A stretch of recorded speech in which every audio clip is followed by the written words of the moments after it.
We can often hear that we are created uniquely by God and that we shouldn't compare ourselves to others.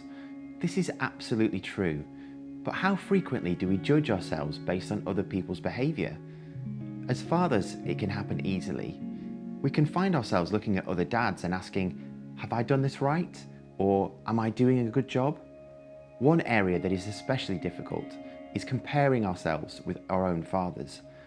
Whether we've had a good or bad example, there is often the temptation to use it as a blueprint for raising our own children. But this isn't always healthy.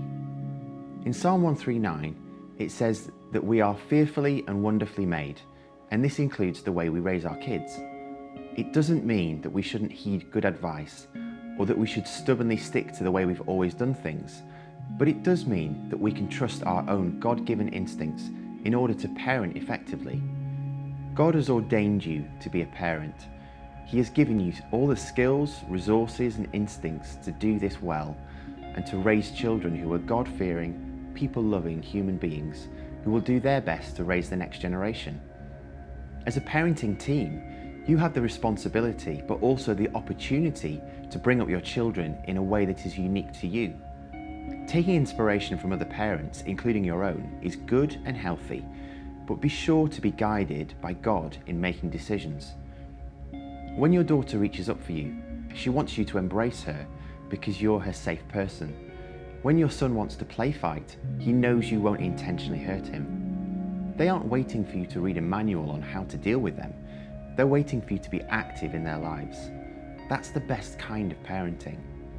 As they are growing up, they'll remember the quality time you spent with them much more than whether their nap times were at the correct point in the day or whether they learnt to walk before the other toddlers in their social circles. Another thing to remember is that each of your children are unique. They may all feature the same DNA, but they're anything but identical to each other. So we need to recognise that they'll need to be parented differently. When one child is loud and confident and loves to chat to anyone, we shouldn't look at another one of our children who's quiet, reserved, and who may hide behind us as wrong or try to push them to be like the others. It's about using a different approach for each child and seeing their individual potential. Each personality in your family will have strengths and weaknesses, even ourselves.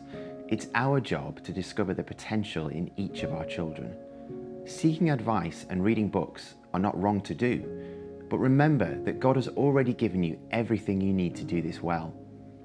Rely on Him and read His word for the best guidance.